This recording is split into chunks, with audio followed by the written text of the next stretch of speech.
How to properly format your emails. Something most people don't pay enough attention to is the formatting of your emails.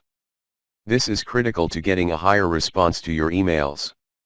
If your emails aren't formatted correctly, it's going to be difficult for your subscribers to read them, or they might end up just not reading it at all.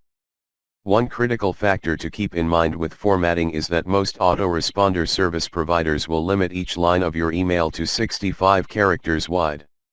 What this means is that if your email goes over 65 characters on a line, the autoresponder service will wrap the text to the next line, which can generally make the email look pretty messy. So what you want to do is to limit each line of your email to less than 65 characters.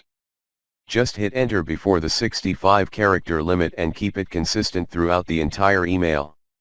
Another thing you want to do to make your emails more readable is to keep your paragraphs short, and break them up with empty lines to create more white space.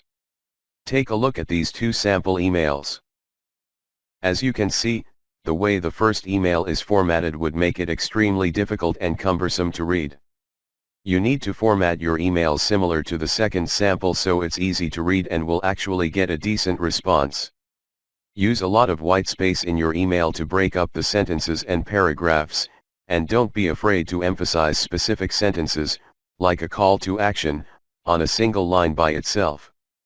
It will help to make it stand out from the rest of the email, so you're making it easier for the reader to see the most important parts of the email and take action on it.